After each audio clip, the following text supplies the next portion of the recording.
ishin protestuesit pas protestës mbledhnin brëllogur, hedhurina. Me familjarët, fëmijët në një cep jo në një cep, po në qendër të bulevardit duke pikturuar, pra ka qenë shumë familjare, shumë paqësore, pa incident.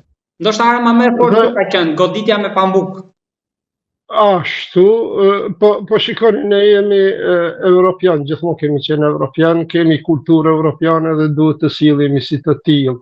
Sa herë që dalim nga vetvetja, atëherë bëhemi ti kursej për sjellësit me higienë, mos përdori fjalë jo hishme. Por kemi qenë për kritikat. Atë drojën që e pata në fillim, sidomos me involvimin e islamistëve edhe të Kosovës, por edhe ajo deklarata e Ramës se Irani bën luftë hibride, duke u mundu ja dhënë kahjen e një antisemitizmi demonstrate. Të them të drejtën, nuk është se nuk u frigova për faktin se jo vetëm se Shqipëria, po ne shqiptarët që akoma ndihemi si shqiptarë, jemi 500 vegjël në këtë qanin e madh. Andaj nuk guxojmë të futemi në ato detra ku lundrojnë peshkaqent. Pra, ne mund ta kritikojmë investimin për mungesë të transparencës, për korrupsion, po asesi nuk guxojmë t'i japim ngjyrë antisemitike, sepse ajo do të na hakmarrët. Dhe ne nuk kemi fuqi që t'i rezistojmë asaj si të lobit hebraik gjithandaj. Do t'jemi në raport me zjarrin, as shumë larg, as shumë afër. Po nuk kem nevojë, dhe për më tepër kapitali nuk ka komsi. Pra, nuk duhet ashtu, ne nuk duhet ta shikojmë investuesin potencial, a është turk, a është arab, a është izraelit, a është gjerman, nëse është konform interesit ton, me transparencë, pa ndonjë korrupsion të mundshëm, gjithkush është i mirë ardhur për të investuar. Kaq.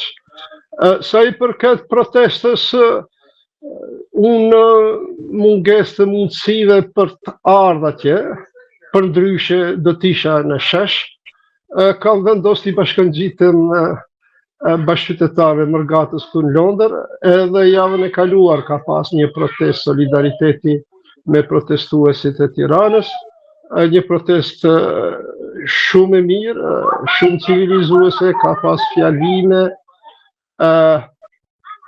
solidariteti dhe fjalime natyrisht proteste kundër regjimit Edvin Ramës. Është bërë një protestë anti-establishmentit, anti-sistem. Rama Burg dhe Istanbul. Pra nga zvërnecit proteste për ambientalistëve kaloi politike. Po, zvërneci u përdor si zgjistradhi. Ashtu si që ishte në Serbi ramja e Qatis, Pullazit, në stacionin e trenit në Novi Sad. Shqyqër, për fat të ne nuk ka të lënduar akoma, pos ati brutalitetit që treguan gardianët e ati projektit atje, po, fillimisht, por deri tashti nuk ka, pra është një protest ta preki hundën për mos me marrë më sysh. Shpresoj se kështu duhet të vazhdoj edhe besoj se do të vazhdoj. Edhe presim kjo milenia, gjenerata milenia apo gjenerata Z, cilët lider do të na i qesin si përfaqe, jem shumë kurioz. Pres të shoh kush do ta marrë udhëheqjen e kësaj proteste. Zotari, keni shumë eksperiencë nga ato që ju vetë keni provuar, keni studiuar, lexuar, keni parë, keni dëgjuar.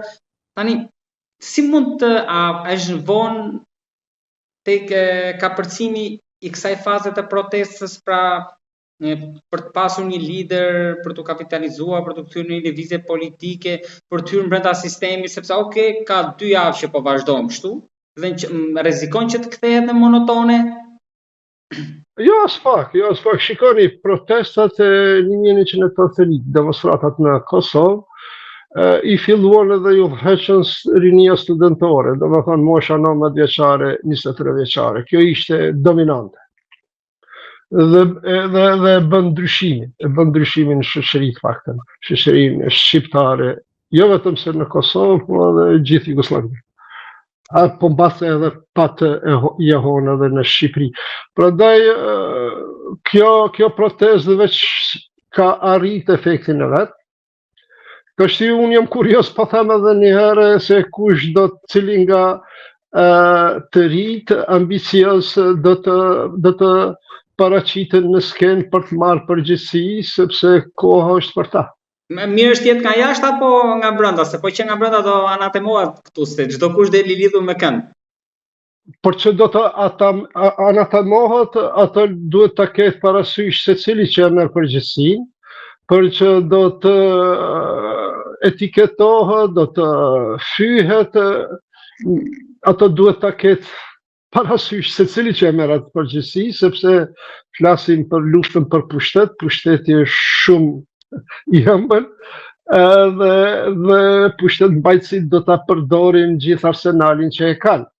Deri tashti mediat e afërtat të Edi Ramës u munduan t'ja japin ngjyrën fetare. Që kjo veç tregon nivelin e ulët të atyre gazetarëve, pra për një Ikim agentët,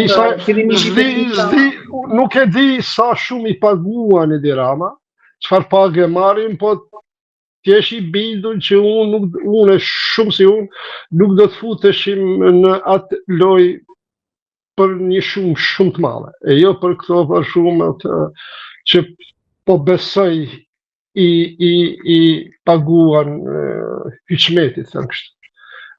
Për t'ja dhënë një ngjyrë, sepse sikur të kishin sukses, ajo do të na hakmirrej për një kohë të gjatë. Zotari, ka pas protestuese çdo natë thirrje UÇK, thirrje për shqiptarët e Kosovës që të bashkohen në këtë protestë, sipas tyre që shqiptarët e Shqipërisë i ndihmuan në kohën e 99-s para luftës, tani ata nuk kanë bërë thirrje që të rikthehen për të ndihmuar përballë kësaj situate. Por më shumë edhe tek thirrjet e kam edhe tek këto, si keni parë? Thirrje e brohoritje pa nevojshme. Aty nuk po luftohet Serbia, po kem të bëjmë me një, si thënë, mos pajtim me një qeveri shqiptare, e cila unë Edi Ramën nuk e përkrahi, nuk e kam përkrah një kohë të gjatë, që është e vërteta sa ishte në fillim fare, sa ishte kryebashkiaki i Tiranës, shumë e kam përkrah, edhe fillimin kur u zgjodh kryeministër, sepse Berisha u pat bë, si thush, u pat konsumu tërësisht. Por ka një kohë të gjatë që nuk e përkraj, megjithatë Edi Rama nuk është Milošević, aty nuk po luftohet, s'kem nevojë me këto sloganet të cilat mund të keq interpretohen nga dashakçinjtë tanë. UÇK-ja e ka vendin ku brohorit,